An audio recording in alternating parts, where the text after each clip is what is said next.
So how many CMA Fests have you been to? We were trying to No. think. I think 11. This is 11th. Yeah. Wait, yeah, 11th. So when you think back, what are your favorite CMA Fest memories? Oh, man. I probably the most recent, playing Nissan was so sick. Nissan was really cool. Yeah, it was the peak of, like, Girl in a Country Song. I really enjoyed, we got to sing a song with Tracy Lawrence at his show at the amphitheater last year. And that was, like, a dream come true. Yeah, I think I love that one. And then also, we both did CMA Fest pregnant, and I remember having a big old belly and just giving it hell on that riverfront stage. And so that's one of my favorite memories. Just anytime I feel like I can't do something, I'm like, girl, you can do it. Yeah, you were pregnant in the summer. I know. Love it. What are you most looking forward to this year? New music. We're already starting on our next record. No telling when it will be out, but we are just like constantly creating, always pushing ourselves to evolve. Lots of shows and lots of good family memories, hopefully, to be made. For CMA Fest this year, I'm most excited about playing Riverfront. It's a tradition for us at this point. We've played it or we've gotten to play it every year almost, and we get to play the new music for the first time. And this is our latest slot we've ever had. We're playing at 4 p.m., so hopefully everyone's there. I know. We tried to get the earlier one, but we wanted our babies to go, so we're like, can we adjust this to nap time? No, I'm just kidding. But at least it'll be cooler, maybe. Yeah, hopefully it'll not be as hot. Yeah. There's always that chance. I know. Fingers crossed. So I feel like there's so much to talk about. New babies, new music, new album, and you just headlined Ryman Auditorium. Oh, my gosh. Wow. Yeah. I sobbed my eyes out for like 2 days before and after. The Ryman has been on our like dream list since we started this whole thing. And I actually put it on my vision board like 3 years ago to headline the Ryman. And so just to see it come to life was wild. So cool. Yeah. So did you bring your babies to the Ryman? They came to the Ryman, yes. They were awake till midnight, which is not great for parents, but it was worth it. They had to see it.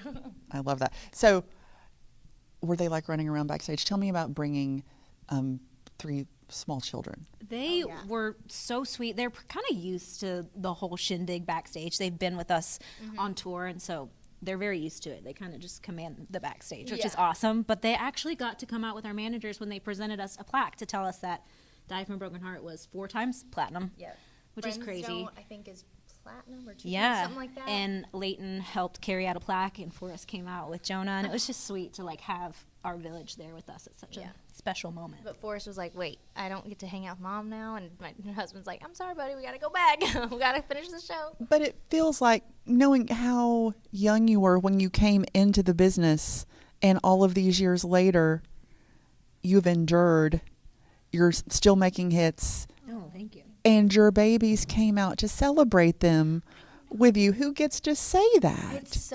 It's very full circle. Like there's a song on the new record called Chasing Babies, Raising Dreams, and it perfectly describes this season of life right now where we are literally, having to leave the babies to go chase the dream. And then, when we're on the road, we miss our babies. When we're with our babies, we miss the road. And just that balance. And actually, there is no balance, so I should stop saying that word. It's just it's a blend. It's a blend. I like that word better. Blend. Yes. But it also sounds like you're bringing them with you, right? Yeah. When we can, there's times when we're just like fly in and fly out. Yeah. But we go by sleep, so like no more than 3 sleeps. Yeah. That's our rule with them. Or they have to come with us, or we adjust the schedule. That's just our boundary, and that's and it actually is great because as vocalists, like singing more than 3 days in a row I commend. We did that for a long time, and it just is. It's hard on you. And then you don't have any life to write about. So definitely finding that blend is what makes us feel fulfilled right now. Yeah. Tell us about the other songs on the new album that you're excited about. 16 songs on Love and Light. The album title is probably one of our favorites. We love performing it. It's spicy. It's a little bit poppy. We definitely experimented sonically with this record and just kind of spread our wings. There's 2 songs that I'm singing lead on the second verse, which I've never done in the 10 years that we've been singing together. Finally convinced her to sing some lead. We're just trying new things and spreading our wings and just like getting back to that creative joy, and it's been a fun process. Hey y'all, it's Lauren Watkins at CMA Music Fest, and I'm here with American Songwriter. How many CMA Fests does this make for you? Okay, I need to actually go back and count the years and figure out the number, because I don't know exactly how many it's been, but I have attended every CMA Fest since I was in like 5th grade. I can tell you that much. Oh my goodness, that's amazing. Yeah, I hate to brag, but I am a CMA Fest veteran. I love it. That's fabulous. It'll make this next question really easy Oh, then. good. Like, what are your favorite CMA Fest memories? Oh, okay. Well, my first one that I went to, so I guess I was probably 5th grade. I remember we saw Taylor Swift, and she was young. This was in her like Fearless era. I'd have to figure out the year. This was like, I remember she was wearing like this gold sparkly dress, and my dad took me and my sisters, and I remember we were sitting up in the nosebleeds, and of course we're little girls, so we're like standing up and singing Fearless, and these people behind us were like getting mad at us for standing, and we were like little girls, and I remember my dad was like, y'all better stop, like they are little girls and they're gonna be standing up. He like told them off, and I'll never forget that. That was a good memory. That's precious. So what are you looking forward to this year Well, at CMA Fest? I was really looking forward to performing, and we just did that earlier today, and it was so much fun. We did the Chevy Vibe stage, and so the crowd was awesome. It was like early in the day on day one, so I was like, I hope they're gonna have energy, and they did. It was really fun. And I'm also looking forward to like just running into all like a bunch of other artists who were never in the same city, and so it's fun to like just kind of see people in passing, and it's like a really good energy around the town. Awesome. Okay. So I'm pretty sure I got a T-shirt from you in the mail. Did you? That said Gatlinburg. Oh yeah. So I grew up in Sevierville. Did you really? I did. No so way. So that's a very popular T-shirt at my house. Me and my children I'm so glad swap to hear it back that. and forth. In my 25-year career, I've never gotten Gatlinburg merch. Oh my God. So yeah, it was very exciting. It was kind of a unique, I was hoping it was going to be a unique piece of merch, and it Oh, sounds yeah. like it is. Yeah, we kept it. We kept it. I'm so glad. That was amazing. I'm glad you loved it. I did. So not that it has anything to do with anything, but thank you No, for I my love it. Gatlinburg T-shirt. I appreciate Of course. You're so welcome. So- It was just for you. it. It's the best. Tell me about I'll Get You Through It. Yes. Okay. So I'll Get Through It is the next single, or the newest single. And Wait, I should say that again. 'cause okay, I wrote sorry. it down I wrong. didn't mean to correct. That was rude. No. It is your song. I can't read my don't want people handwriting. Googling and going, wait. I can't read my own handwriting. I'll get through it. I'll Get Through It. Yep. Try to. Tell me about I'll We'll get get through We'll get through Okay, it. sorry. God. I'll get through it. Yep. You got this. I got this. Tell me about I'll Get Through It. So I'll Get Through It is my newest single, and I'm really excited about it. It's honestly just like a really fun, energetic, feel-good song. I love songwriting with substance and very thoughtful songwriting, but I also love things with energy and things that are like just the bangers. And to me, the sweet spot is when you can kind of hit both. Mm-hmm. And so that's really what I wanted to do with I'll Get Through It. And I feel like we did. I love it. I'm really, really proud of it. And my husband got to produce it, which was really exciting for us. And yeah, it's out in the world now, finally. I'm so excited. We open our set with it too. And so it's been fun to see people like knowing it now and singing along. It's amazing. So did you enjoy working with your husband? Oh yeah. I feel like that could have gone either way. So it that's could definitely have gone south, but I've known him for a long time, and I met him through songwriting actually. So, people ask us that a lot. They're like, what was it like when you started working together? And the truth is we've always worked together. Like I've always known him as a co-writer, as a creative. And so there wasn't really like a transition. I just respect what he does so much. And I just thought he could absolutely nail it. And I think he did. That's awesome. Mm-hmm. So tell me about your Opry debut coming up. Are you excited? I'm very, very excited. I am a Nashville native. I grew up in Nashville. And so the Opry has always just been like such a, just like I've idolized it. Like it's just the coolest thing. And so many of the greats have done it. And since I was a little kid, I just remember like feeling just this energy when you're in the Opry, watching the stage. It's just, I've cried there so many times just watching people. And I have so many memories there. So it's very nostalgic for me. And just playing it is such an honor. It's it's pretty much been at the top of my bucket list for forever. So I'm excited. Awesome. So I have a note about Lose My Cool. Okay. Tell me about Lose My Cool. So Lose My Cool came out about a month ago, I guess. Now I'm losing track of my days, but I think it was about a month ago. And yeah, that was the first single that we put out this year, kind of moving into this next era. And that's another feel-good song. It's funny, like I kind of have not dabbled in love songs really at all until now. And so that's kind of my take on a love song. I've been calling this genre tough love because it's like, it's a love song, but it's still tough and has a little bit of grit. And it's very me. If you know me, you know that Lose My Cool is very me. Like I tried to be the cool girl and like, oh, I'm never going to fall in love. I don't care. And my husband could tell you that too. He's like, yeah, you were annoying. But when you meet somebody who's actually like, you trust them and you're not overanalyzing everything, you just naturally kind of lose you let your guard down. And that's how it was with my husband. It was just like very easy. There was never any confusion or I never had to overanalyze. It was just, he is who he is, and I love that. What's up, y'all? This is Kameron Marlowe here at CMA Fest with American Songwriter. How many CMA Fests is this for you now? I think I've lost count. This is either 3 or 4. I want to say 3. Okay, yeah. Very good.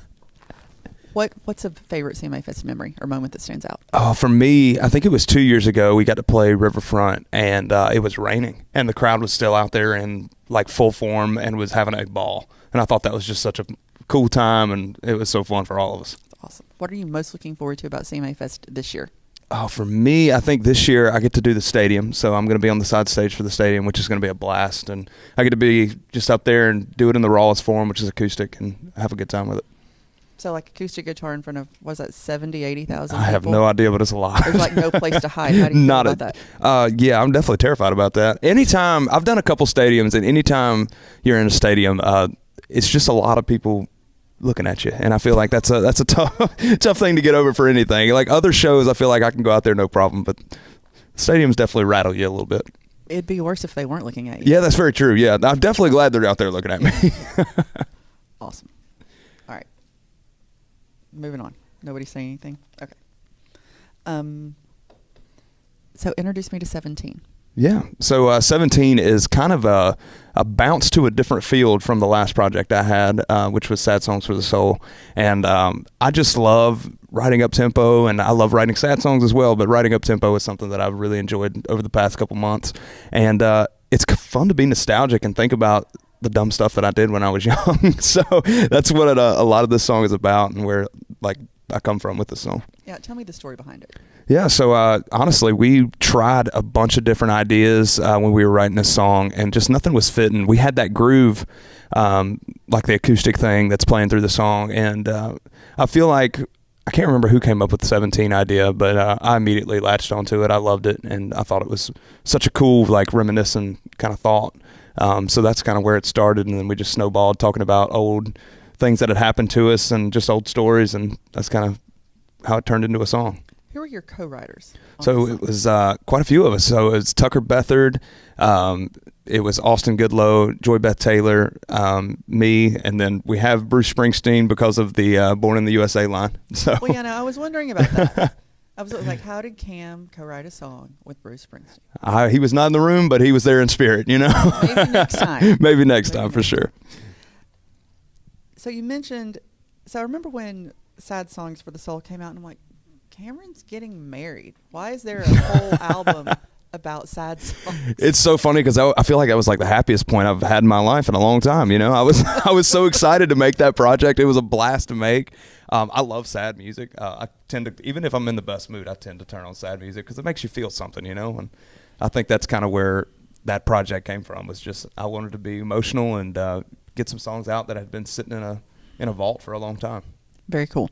So what's next then? So if we've moved on to 17, like what happens next? I don't know yet.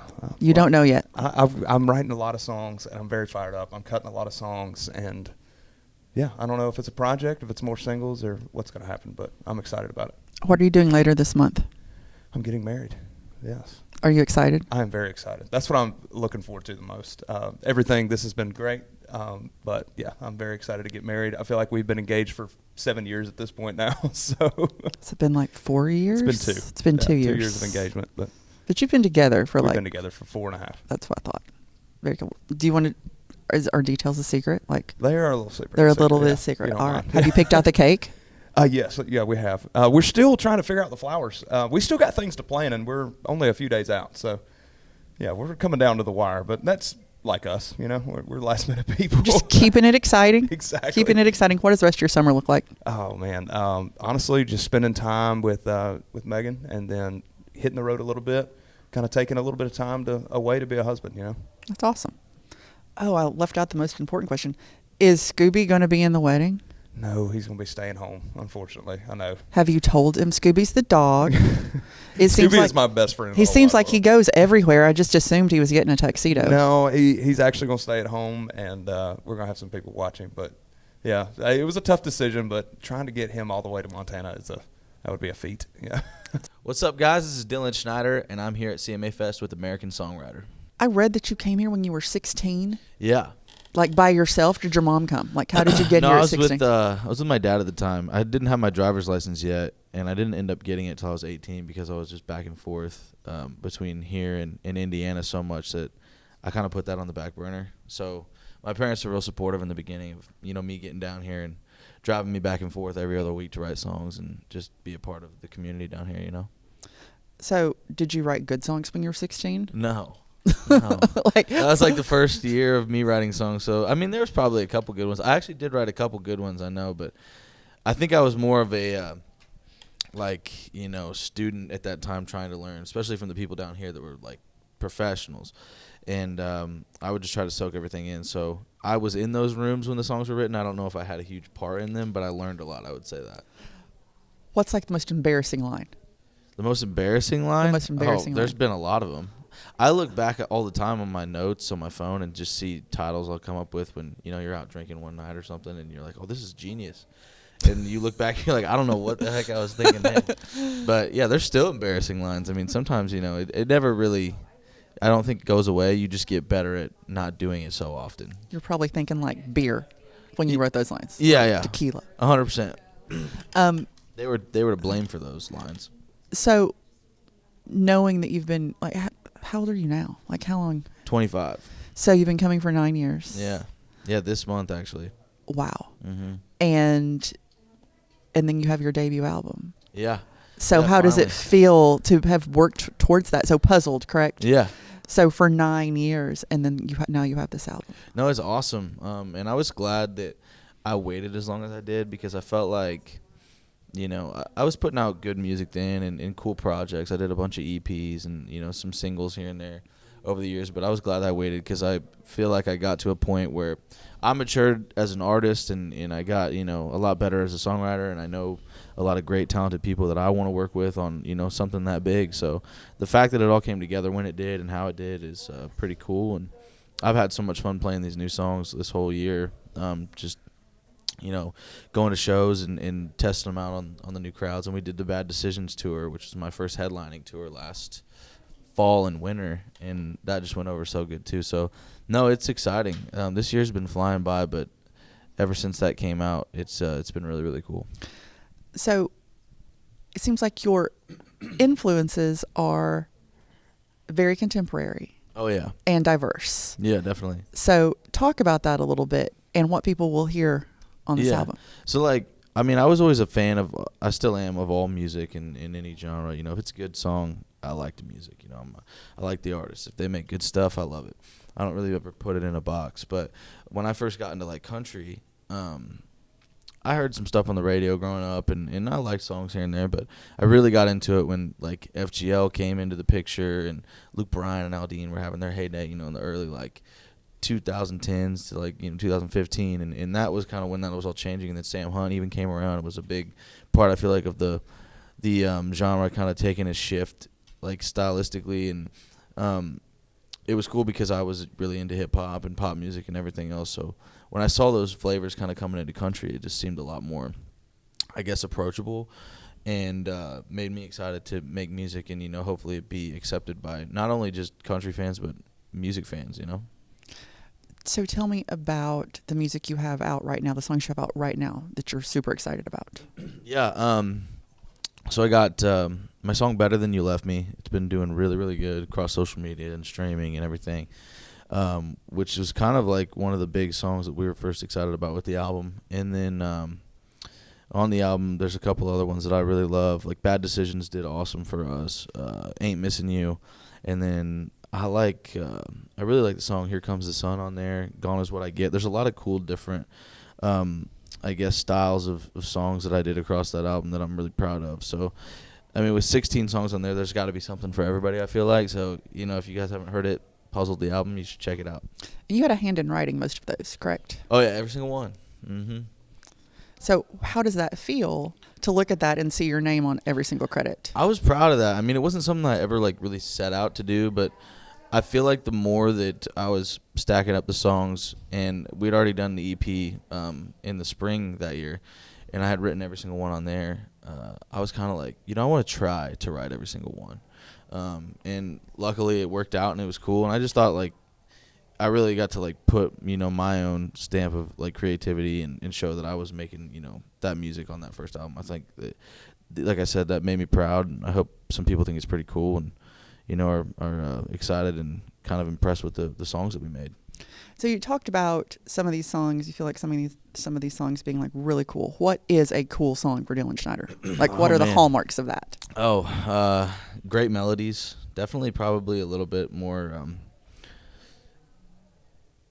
hip hop leaning. A lot of the times, I kind of go a little wild, and I like that. I like to do just kind of unpredictable, different styles of melodies and stuff like that. I don't know. I'm always kind of really, really honed in on the mid-tempo type stuff that is not your upbeat party song, but just something a little deeper. Those are at least for me right now in my life, the topics I like to write about, a little bit more of the heartbreak, a little bit more what people go through, and the sad and tough times. I feel like that's really, really big right now in country music too, which I'm not mad about, because like I said, it's my favorite to kind of lean towards. But yeah, and then I don't know, I think with just the melody is the most important, but also just a great title and a great hook if you can have one.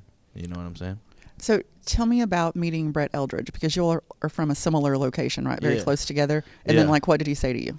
Yeah, so I met him. It was crazy. My mom's mom is from a town called Marshall, Illinois, about 15, 20 minutes from where he grew up in Paris, Illinois.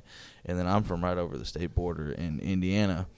And I knew that my grandparents had mutual friends with kind of his family and stuff. And he put out his first album, I think, probably, maybe 12 years ago now, in 2013 or something. And she was really excited about it and kind of put me onto it and played it for me in the car. And I didn't, know much about him yet, but I really liked that stuff. And to see that he was from where I was from was obviously super inspiring, and kind of gave me a push to, maybe I could do this too. And I got to meet him at the end of that year. They did a ceremony for him at the high school he went to, and we drove over there, and it was 3 days before Christmas that year.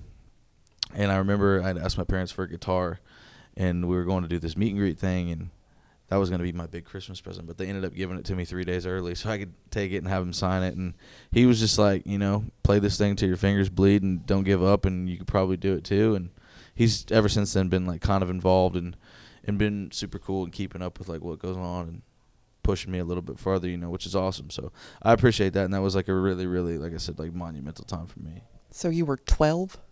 I was, I think I met him in 2014. I was 15. You're 15. Very good. Mm-hmm. I don't math well, friend. Yeah. I was 2014 Christmas time, I think. So. Very cool. Mm-hmm. So what are you excited about this CMA Fest? Yeah, I'm always excited every year when it comes around, because, it's the one time I feel like people from all over come to Nashville and get together, get to see everybody's favorite artists, everybody's involved, and just getting to always have the hometown show is always nice. We did it a couple weeks ago at the Barstool Festival downtown, which was fun, and it's just convenient when you can play a show and then know you're going to sleep in your own bed at night, So that's always fun, and obviously you get to have a lot of friends come out and see your stuff too. So I'm looking forward to all that, like I do every year. Hey y'all, it's Priscilla Block. I am at CMA Fest with American Songwriter. How many CMA Fests have you been to now? Gosh, I have been to more CMA Fests than I can even count. I mean, I moved to Nashville when I was 17, and I used to do the thing, like waiting. When we were driving in, I saw the fans kind of like waiting outside, and I'm like, not long ago, that was me. It's crazy. What is your favorite CMA Fest memory? Oh my goodness. I feel like my favorite CMA Fest memory probably was the first time I played Riverfront. I just think about like early days in Nashville, and I would make my own like CMA Fest flyer, and I would pull like the JPEG like Google image of the CMA Fest logo, and I'd put it on my pictures, and I'd be like, guys, this is my CMA Fest schedule. And I wasn't like officially part of CMA Fest, so the first time that like I was invited to officially be a part of it, it was like a big moment for me, you know, because I was like, I've been faking it till we make it, you know, and here we are with the actual logo on the flyer. This is cool. I love it. What are you most looking forward to this year? New music. I've been working on a record for a while now, and I've just kind of like been putting my head down, and I'm really excited for fans and everyone to just get this new chapter of Priscilla music. And it's been in the making for a long time, so I'm very excited for that. I'm excited to get out on the road and just get back at it. I feel like this is a different version of Priscilla than we met on the first album. I feel like you're in a different place in your life completely. Yeah. You know what? I think that's just evolving. I think as you get older, we all change. We all go through different experiences in life. And, you know, it's funny. I remember being younger. I always have thought, like, oh, people don't change, you know. And the older I get, I realize, like, I change every single day. And I'm in a really good place in my life. And my first record was over 3 years ago. So I was at a different place in my life. I mean, I was just hanging on for dear life. I had just signed my deal. I was brand new to everything. So right now I feel like I feel like I know me more than I ever have now. What kind of talk about what fans will find on this new album and how maybe it has evolved since your first record? I think fans are going to be able to kind of just see a lot more depth on this record. I dive into things, you know, I'm a very, what you see is what you get girl. I post a lot online, and but you always choose what you press post on. And this record for me is my diary, really, of kind of where I've been, you know, in my own head, a lot of about my childhood and kind of what makes me me. And I think when people listen to this record, they're going to understand, like, Priscilla, like, to her core. Of that. So tell me about Yard Sale. Yard Sale is, oh my gosh, it's just such a fun song. When we wrote it, I went into the write, and I was trying to set up my friend with a guy that I met on Facebook Marketplace. Wait. I know, it's crazy. So I buy this boat on Facebook Marketplace. No, seriously. And I go and meet this guy, and I don't even know if the boat runs, but we just needed like a boat to get us out on the water. You just wanted a man. And I'm like, this guy is kind of a vibe. Like, I think I'm going to set him up with my friend. And so anyway, you know, and it was funny because my boyfriend was there, and I'm like, honey, you go figure out if the boat works. I'm going to hang out with this guy, you know, I'm going to get the tea. And so anyways, long story short, it didn't end up working out with this guy and my friend, and we did sell his boat. But I went into the write, and I was telling my co-writers this story, and they were like, how funny would that be? Like writing a song about like just selling guys stuff after you break up. And that's kind of how Yard Sale came about. And it's been so fun. Like, I feel like having personality songs, like the fans love it. And I play shows, and everyone brings yard sale signs, and it's a fun song. I love it. Let's talk a little bit about your transformation over the last few months, because I feel like you are an inspiration for everyone out there watching you do the work. Thank you. Yeah, I mean, I would honestly say it's been a transformation over the past year and a half. Like, I went to New Zealand about a year and a half ago, and I haven't really shared this a lot, but I kind of had like a rock bottom moment. I was sitting on the beach out in like this beautiful place, and I was really emotional, and I felt like I didn't feel like myself anymore. And I felt like I was running so hard, playing show after show after show. And as an artist, you get wore out, you get burnout. And I was at a point at that, I was at that point in my career where I felt like I was giving so much and I just wasn't like working on me. And anyway, I kind of I came back to Nashville, and I decided that I was just going to dedicate this next chapter to me. And, you know, it's funny, like I may have not been like doing the most in my career over the past year, but I feel like it's been a really important year for me to like work on my mind, body, and soul and be strong for this next record and be able to get out on the road and give that back to the fans, because it is hard when you're nonstop. And anyway, I've been really open with this journey online. I mean, I started running like last year. I ran my first 5K on Christmas Day. And, you know, I've just been challenging myself to do things that are outside of my comfort zone. I just finished 75 hard for the second time. And I'm really just like working on me. I'm working on my health. And I feel like I'm like happier than I've ever been. That's awesome. Hi, I'm Vincent Mason. I'm here with American Songwriter at CMA Fest. So how many CMA Fests have you been to now, Vincent? This is my third one. I think the first year, I don't know if I played any official CMA stages, so I don't know if that counts. So maybe two.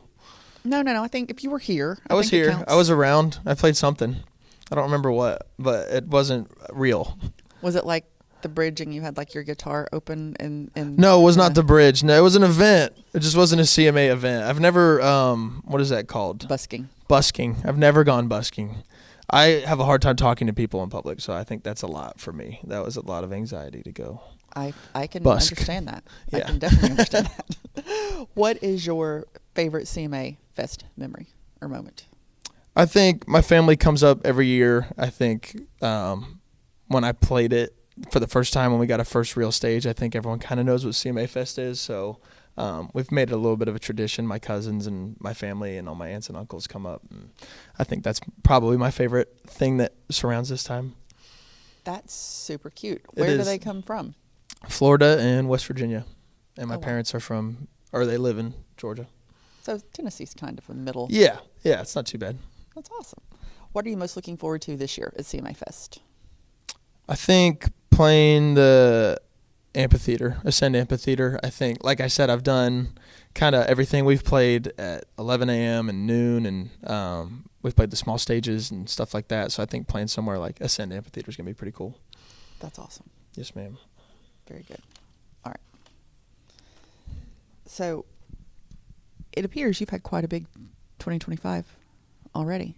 Yes, I guess so. He's like, I don't know. I don't know. You're doing your own headlining tour? Yes, ma'am. So tell us about that experience. It's been good. We just got done with it. Actually, we're switching over to opening for the rest of the year, but I think headlining was great. It's really nice to know you're not just throwing songs out into the void, you know. And then just because a song doesn't get 100 million streams, like it doesn't mean that no one's hearing it. And when you play those songs at the shows, they feel like hits at the shows, you know, and like the room kind of pops on these songs that you're like, I don't know if anyone actually ever heard that. But it's nice to find the people that are actually listening and the people that support you. And there's really nothing like, I think, playing your own show. That's awesome. So Painkiller was kind of your breakthrough, right? Kind of tell us about that song and then like a new song that you're excited for people to hear.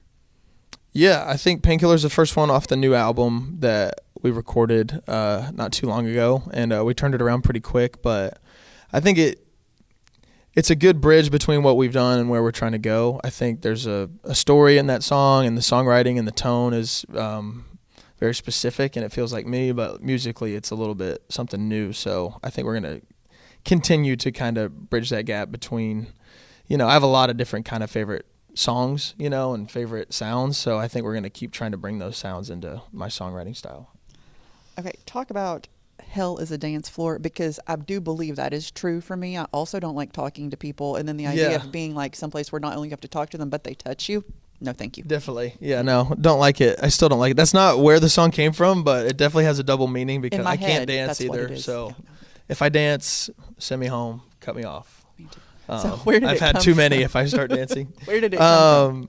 It was my friend Chase McDaniel. We met writing that song, but he had just signed a publishing deal at Hang Your Hat where I was. We signed in the same couple weeks, I think, and that was our first time writing together. It was just me and him, and he had the title, and I was writing a lot of songs at that time, so I was kind of just like, that sounds cool.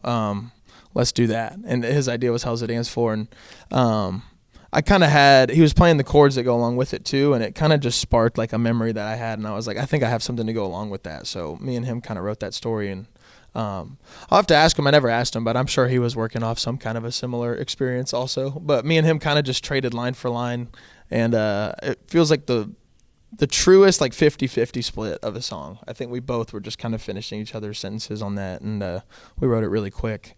And then that's the one that you never know what's going to connect with people or why, but that was the one that went. So Very cool. So we've learned that you don't love to dance. You don't love talking to strangers, but you just were on tour with Gavin Adcock, which kind of feels like he might be a little bit of a different personality for sure than you have. I think it's when he first liked our songs, he liked a song called Little Too Good, which is a real slow acoustic sad song, and I didn't know his stuff at that time, and we listened to it driving down to the first show, and I was like, this guy likes A Little Too Good, like we were listening to Deep End and all those kind of songs. But I do think we have the flip side of the same personality. I think it makes sense that we are friends and everything works together, but we're definitely different, but we balance each other out, I think. Awesome. Let's say for people who haven't heard you yet, kind of explain what they're going to get from Vincent Mason. Like, who is Vincent Mason musically? I think, I try to keep everything very real from a songwriting standpoint. Even if it's a little bit catchier of a song, we still try to kind of have a little bit of substance in there. And the sounds are, I wouldn't say changing, they're like evolving now from what it used to be, but I think it's always just kind of real instruments and an organic sound, and we always try to set the scene for each story. So I think just like an authentic story to tell is kind of what I always say. Aloha guys, my name is iamtongi, and we're at the CMA Fest with American Songwriter right now, and let's see how it goes. How many CMA Fest is it for you now? This is my second time being at a CMA Fest, but first time ever performing. Oh, so but you've been before? Yeah, I have. I came, I think for stuff like this, like interview and stuff, last time. But it was fun. I got to meet a lot of people. It was great. Very cool. So, and you just made your debut. Tell us about that and what you're looking forward to. We just performed at Dr. Pepper stage. First time performing at CMA Fest, and it was exciting. I was very nervous at first at the house, and then we got here, and I was like, you know what? Let's just have fun. Let's just jam out. And like I said, I wasn't sure how reggae was gonna do amongst country lovers and the country music festival. But I came up there. I just had fun. I just did my best, and the crowd was jamming with me, so it was good. Awesome. What are you most looking forward to this year at CMA Music Festival? I'm looking forward to meeting some people, shaking some hands, and just hanging out with some friends. Is there anyone specific that you want to meet? Too many. There's too many people I want to meet out here. But man, it would be cool to Chris Stapleton, all those guys. But the list can go on and on forever. But yeah. Awesome. Okay. So very good. So next week, you're making your Grand Ole Opry debut. Yes, ma'am. Yes, ma'am. So is the Grand Ole Opry thing in Hawaii? Is that something that you grew up knowing about? Yeah. Well, I grew up listening to country music. My dad was a huge country music fan. My dad loved Mark Wills and, dad loved George Strait, all those guys, Keith Urban. But I grew up on country, and man, it's always been a dream of me dream of mine to go and play the Grand Ole Opry, and now that's happening. It's kind of crazy. It feels unreal. Like I haven't even gone inside yet, so I want to, like, it's just gonna be crazy. The whole deal. How do you prepare for that? Just a lot of rehearsing, a lot of preparing myself. Yeah. Do you still get nervous? 100%. I still get nervous. I was getting nervous up there, and then my buddy came to me and said, "Hey, you got this." So I was like, "All right, I guess I do got this." So we went up, had a good show. That's awesome. And you're releasing a new song, "Unbreak My Heart," the same day, around the same time that you play the Opry? I think, I'm pretty sure, but, tomorrow. Oh, it comes out tomorrow. Yeah, never mind. "Unbreak My Heart" is out tomorrow. No, I'm kidding. Sorry. No, that's great. So tell us about that song. "Unbreak My Heart" is just, the song means so much to me. And the lyrics and just like, man, it really spoke to me. I remember when I was first, my buddy was showing me a song he was working on. I was like, man, I was crying because that's exactly how I felt when my dad passed away. He said, in the line it says, the first 2 lines, "I remember when the call came in telling me you're gone, and I remember trying to pretend that you'll be there when I go home." And that's exactly how I felt. And the song really speaks true to me, and I'm excited for that one. And you have a new album coming later this year? Yes, ma'am. I'm working on it. We'll see how it goes. I'm working on an album, this year, I'm pretty sure. And it's just a lot of work going into the recording, but I'm excited. It's a lot of work, but exciting. Right? That's awesome. That's awesome. What can people expect from your album? They can expect good vibes and positive vibe, and just fun, just sunshine, lightness, and also get a few songs in there that really ring true to me and speak truth to where I come from, what I experienced, and I'm excited for this album and record to finally be put together. Well, I feel like there's so much kind of island influence in country music right now that I know you're not trying to necessarily be a country music superstar, but it feels like what you do holds hands very well. Well, crazy thing, because I love the steel, right? Mm-hmm. And here's a fun fact for you: the steel was, I guess, what do you call it? The Hawaiian, like the original, slide and everything was created by a Hawaiian man from the same town I'm from. Oh, wow. So, very cool, very cool. Hey, I'm Maddie Marlowe, and I'm here at CMA Fest with American Songwriter.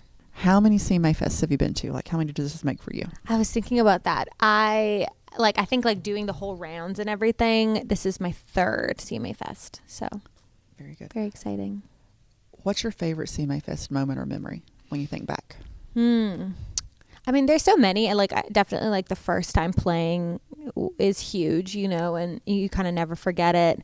I think anytime you get to go to Nissan and see, I saw Cody Johnson play Nissan. I think it was last year, and it was unreal. It was so good.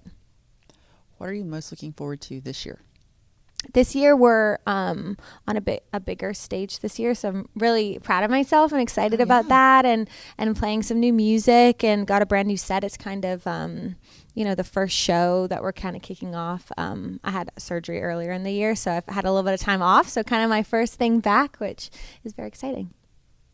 Oh, well, I feel like you've seeded so many things we should talk about in those three answers. Why did you have to have surgery? It's not really. I had a torn labral in my hip, so it's nothing very exciting. But it has made it so I haven't been able to play, and so I'm just excited to get back to it for sure. Awesome. Well, introduce us to your new music that you're excited to play. Yeah, so I put out an EP called One House Down from the Girl Next Door in October, and we've got kind of a new focus track called Middle of the Bed that we're putting in the set this year. It's been my favorite song on the project, so excited to kind of debut it. So what makes it your favorite? I think I really like it because it's unusual. It's kind of an unexpected song. It switches progressions kind of in and out, and so I really like that it just stands out more than anything, and it was written about this really like zoomed in niche moment where you kind of wake up in the middle of the night and you forget that you broke up with somebody, and you're like, and then you're like, oh yeah, we're not together anymore. And that happened to me years ago, and I remember writing it down in my phone thinking, this is such like a strange thing to happen that my subconscious had forgotten or something. And then I wrote the song about it. And so I just feel like it's, like I said, the subject matter is cool and the production matches that as well. And it seems like something that probably most people deal with at some point in their life. For sure. Kind of when you just, the minute you like wake up, you're not really sure, what's going on. I feel like it's this definitely a relatable feeling. Very cool. So I have never asked anyone this before, but tell me about, so you're from Canada, I am, right? yeah. I didn't just make that up. Excellent news. Tell me about growing up listening to country music in Canada. Is country music different in Canada a little bit than American country music? Is there, slight variations? Yeah, absolutely. I think that I compare Canadian country music a little bit to like the Texas scene as well. There definitely is its own thing. We have superstars up in Canada that maybe people, haven't heard of. But I do think there's a lot of rural areas in Canada. I grew up riding horses, grew up in a really small town. So a lot of like the lifestyle-y things are the same. The queen of my life was Shania Twain growing up, and she was, the biggest superstar in the world, and she was from Canada. And it was a huge moment for me as a kid thinking, wow, okay, she's, making the music I want to make, and she's from, where I'm from. Like this is possible for me. So I think that there definitely is a little variation to it that I can hear, but it's really from the same influences and, grew up listening to, all the same type of music. Very good. Now, remind me what you're doing this summer. Yeah. So this summer we've just got a ton of shows. I've started writing, for what's next, which is really exciting. I always say my two favorite parts are the writing of the song and the playing of the song. So it's kind of cool that they both combine. They're totally different gears, but so it's been really fun to kind of get back to writing and decide what I want to say next. And then, I get to just kind of tour around the summer in both Canada and the U.S. and play a bunch of shows and playing the Opry next week. And like I said, I haven't played in a little bit, so I'm just really excited to get back out there. So tell me about the music that you want to write. Like when you think about what's next. Yeah. But you're kind of living in the moment now too. Yeah. What happens in your creative brain when you're living here but thinking about what you're going to be doing in a year? I love that. I really want to make music that feels really authentic to me. And I think it's a lot of digging inward and thinking, okay, what point of difference do I have? Like what parts of my story haven't I told yet? What things do I think are important to say? Whether it's something that feels empowering or, pulling somebody else through something. I think music has been so instrumental for me going through hard things or the soundtrack to amazing moments. And so what's cool about being an artist is you get to kind of create all different sides of that. Moments for like, someone and their mom to have in the car, and then also to cry through something really difficult. And so I think I'm just always pushing myself and inspired by songwriters that are just really honest and really authentic and are just pushing boundaries. And I want to make something new. I want to make something that, doesn't exist yet and doesn't sound like anything else. Hey, we're Parmalee here at CMA Fest with American Songwriter. How many CMA Fest have you been to now? Do you know? This would be, I think our first was 2012, so what's that, 13? 13. 13. Yeah. 13. Wow, lucky 13. So when you think back, what are your favorite CMA Fest moments? I think the very first time we played CMA Fest, we were on the Bud Light stage out in front of the Bridgestone Arena? Was that? Yeah. They had a little Bud Light stage, and we had just had some traction, must have had a good time, just came out on the highway and was like about to go to number one. And it was the very first show that we actually played that we had people from all over the country come see us, and it was packed. And we just couldn't believe it because it was the first time that we had an audience from other than local stuff. Yeah. From airplay, from song being on the radio. Is that still exciting? Oh yeah. I drove by today and I was like, we played that stage, and we played the Hard Rock stage, and we played them all. Yeah. That just means you are well educated on. First time anybody's ever said that. Well, I don't know about that. Been here, done that. Yeah. There's one more stage we're gonna get on, but we're gonna work on that one. That's right. Oh, next year. Yep. We got it. What are you most looking forward to this year at CMA Fest? This year at CMA Fest, we are down on the riverfront at Sunday afternoon at like 2:30, which I think is like the party time, prime time party time. People, they get up early. They might be a little hungover, and then they're just kind of getting out, and then they can just come down and see us to get the day started. And I think it's gonna be fun. Hungover and sunburnt. Oh yeah. The show will be in the audience as well, I think. That is one thing. Usually CMA Fest is scorching hot, and I think this year is gonna. It's gonna be all right. It's not gonna be too hot. Okay. Oh wow, very good. You heard it from the weatherman over here. Heard it from the weatherman. Weatherman Thomas. In the 80s, it could be 90s. Oh really? Oh, yeah. Okay, we're good. Very good. Awesome. So you all just put out a new album. Yeah, fell in love with a cowgirl. Fell in love with a cowgirl.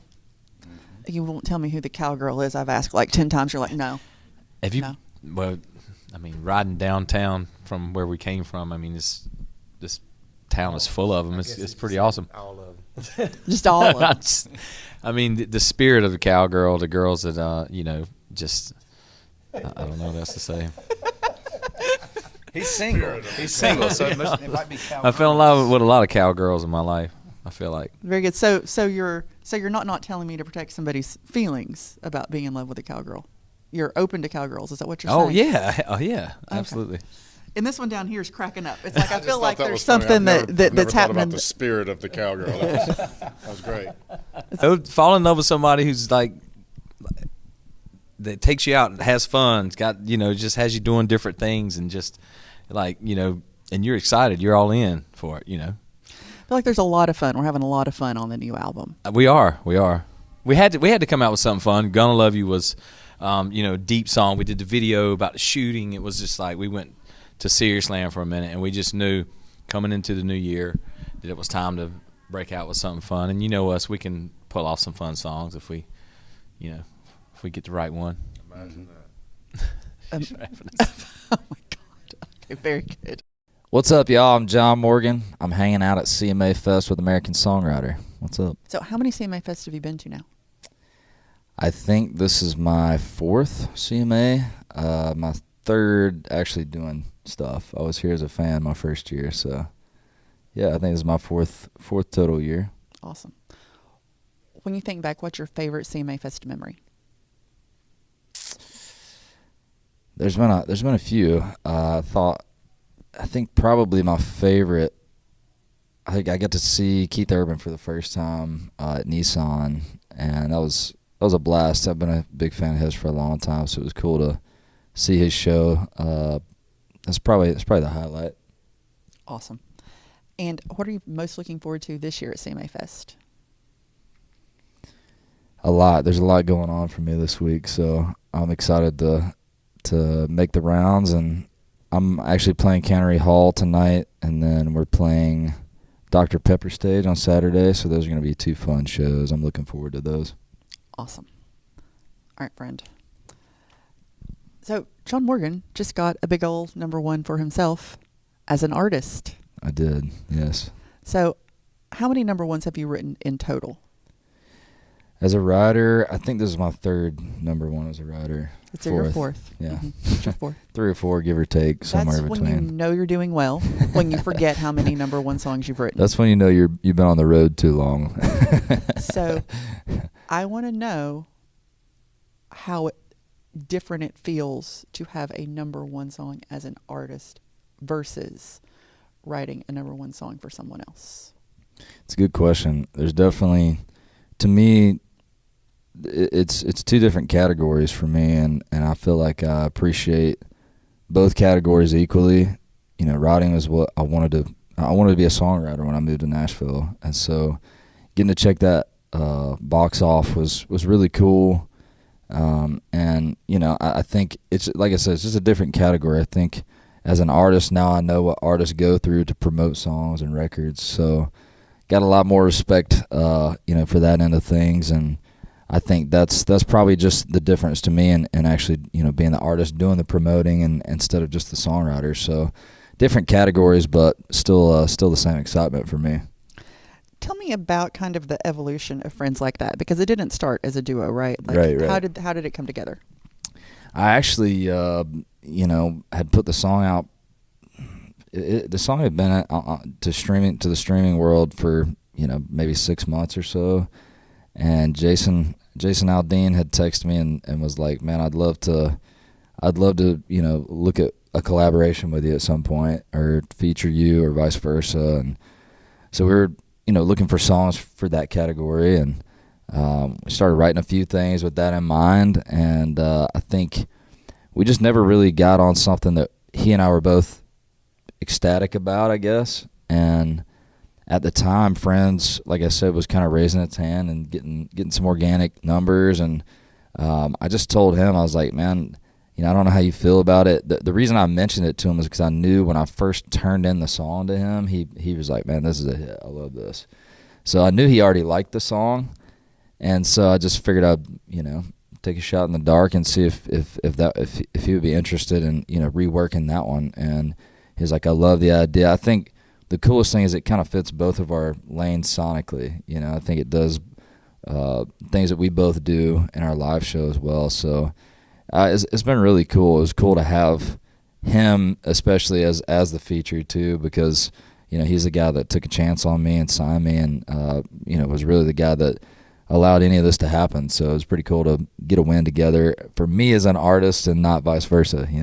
That's awesome. So new song coming, Kid Myself. Mm-hmm. Tell me about that song. I'm really excited to get this one out. It's probably the newest song off the new album, and the majority of the songs on there are 4 or 5 years old. They're songs that I've been writing pretty much for pitch first. I'm writing for other artists for the last 3 or 4 years, and if I did write something that I thought would be something I would say as an artist, I would just kind of hang on to it, put it in my back pocket. So the majority of the songs on the album are that, but Kid Myself, I wrote it at the end of last year, and it was my first time writing with Tyler Hubbard. I'd never met him, didn't know anything about him, and I was just really hoping he was a good dude, because I was like, this is going to be a long day or a fun day. But he was super great. I remember the night before I went to write, I was super nervous. I was like, I got to bring a good idea in, at least one. And so I stayed up all night and just went through all my voice notes on my phone and old notes looking for, some kind of miracle in there. And I came across the title Kid Myself, and essentially just kind of wrote a scratch course for it, brought it in the next day, and Tyler really helped pull more of the details out, and then kind of help get the hook where it needs to be. So it was just a lot of fun. I feel like you don't always have ideas that are worth anything. Sometimes you get in a room and throw out 5 ideas, and people are like, nah, I don't know if that's it. But it was cool to throw out an idea that they immediately kind of jumped on board with. So that was cool on the songwriting end of it. But yeah, just one of my favorites off the record. I'm excited to get it out to radio. It's gonna be a lot of fun. Well, tell us about Carolina Blue. It's the album. Yeah, the album. Carolina. Yeah, the album's, it's got a lot of variety. I think that was kind of my goal, was to, give fans a few different tastes of what I do and what I like. Stuff sounds I grew up on, and things that I've been really into lately, and just try to give a few different tastes of what I do and what I enjoy doing. I'm thankful to have a label that gives me a lot of freedom on the music and the creative side of things. So it was a lot of fun. It reminded me, making this album, I got to co-produce it with my friend Brent Anderson. I'm sure you know Brent, but he's just a great musician, great guy, has a great ear, and it was just so much fun to get in the room with him and camp out for a month and a half and just dig in on these songs and really get to put my hands on them and from the ground up. It was a lot of fun. It reminded me why I moved to Nashville. So hopefully you can hear that through some of these songs. Hey, this is Megan Patrick, and I'm at CMA Fest with American Songwriter. How many CMA Fests have you been to at this point? It's been 8 or 9, I think. Yeah, I haven't counted. Do you have a favorite CMA Fest memory? They all kind of just fly by. There's always just so much going on. Well, actually, one of the I think maybe the third CMA Fest I ever played, Mitchell and I played on the same stage. It was in the very early stages of us dating, so that was a pretty cool moment. I would like to say he did play before me too, but now he totally, I would be playing before him. But so he was your opening act. I had that one moment where he opened for me. Yeah. I love it. What are you most looking forward to at CMA Fest this year? I mean, of course, I'm playing the Chevy Vibes stage on Sunday, which I'm super excited about. It's an awesome stage, but I love doing the meet and greets too, and just seeing fans, especially, I get fans that come all the way down from Canada and stuff. So it's just always, you leave feeling very loved. That's awesome. Ooh. Don't fall. Don't mind my foot. Very good. Okay. I have a pile of stuff here in my lap now. Oh, you're fine. Okay. So you have a top 30 hit at country radio. Is it top 30? Yeah. 35 is top 30. Because you're in the 30s. That's right. I do. Sorry. I don't know. I think that was pretty cute, to be honest. I think that was pretty great. So Megan. I really don't. I try not to actually follow it really closely, How does it feel to know that you have a top 30 hit at country radio with, let's say, the name Golden Child, so people can go listen to it? Yeah, I mean, not to be cliche, but it's a dream come true, and we're working really hard, but I don't mind the hard work when it's working, and it is. And I'm playing a lot of radio shows right now, which is awesome because I'm making new fans everywhere I go, and it's just cool every time as the song progresses up the charts. I see more and more people singing along every time I play it, and yeah, it's a good feeling. Tell us about Golden Child for a minute. What makes this song special, and what connects, you think? Well, I think it's really personal. It's also, I think it's just a great representation of who I am and who I'm trying to be and where I've been and also where I'm going. It's really just a song about staying true to yourself. For me, not all success is good success. When I get to the top of the mountain I'm climbing, I want to be able to look back and feel proud of the way I got there and know that I did it with integrity and I did it authentically, and understanding, like, especially in this industry, not everything that glitters is golden, and sometimes you get a peek behind the curtain and you realize, like, I mean, nothing's worth selling your soul. So that's kind of what don't sell out your friends, don't sell your soul. So not only is it your big hit song, it's the title track from your album. Mm-hmm. Tell us about Golden Child, the album. Yeah, so I actually had decided to name the album Golden Child before I'd written the song Golden Child. And so the title actually came from the first song on the record, which is called Blood from a Stone. And the first line in that song is, I was a golden child. And, that is what I was growing up. And the thing about being the golden child is, you're really kind of raised and conditioned to believe that your value is tied to your success. And if I'm not successful, then I'm not valuable. And that made me really hardworking. It made me really determined and ambitious, but also does a number on your mental health and your sense of self and your sense of self-worth. And so, the record starts with a song, it's a really, really heavy song kind of about, I have a very troubled relationship with my mother and just how that impacted me and the woman that I am today. But really at the root of the whole record, it's a story of redemption and healing and self-love and kind of, setting really tough boundaries with people that were supposed to love and protect me and didn't. But through that, I did a lot of healing. And so if those songs can reach other people that are going through similar things, I touch on my past, dealing with domestic violence, and I do a lot of fundraising efforts now. And so I see it as I take my pain and I turn it into a way to heal myself and also heal my listeners and hopefully make an impact on them in a positive way where they can feel inspired to be their best selves, to protect themselves and, set the boundaries that they need to set in their life. That's what I want my legacy to be. That's amazing. Thank you. You're welcome. I'm trying. Tell me about your Father's Day song. Yes. So great dad. I have an awesome dad. Me too, but I Yeah. relate to the mom.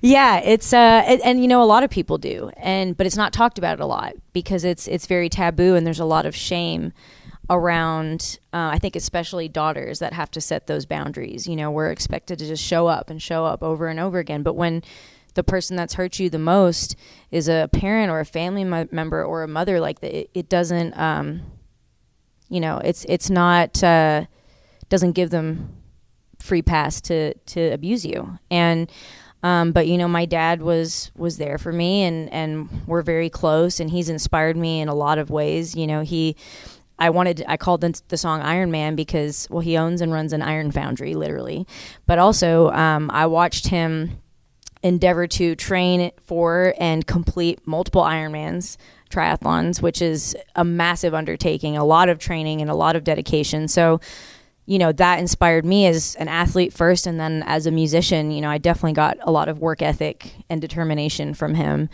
And he's protected me in a lot of ways, and he's stood strong, and like, he is Iron Man to me. And we're very close, and I love the version that we did on the record. It had a tougher kind of raw feeling, and I wanted to also touch on a more tender side of it too, and also kind of calling back to my roots of bluegrass before I kind of got into country. And so we went for a more kind of rootsy, bluegrassy approach, and it just kind of put a whole different, I think, more sentimental spin on the song. And we figured Father's Day was a good time to make some people cry, make some dads cry, you know, in a good way. In a good way. Awesome. Yes. Tears of joy.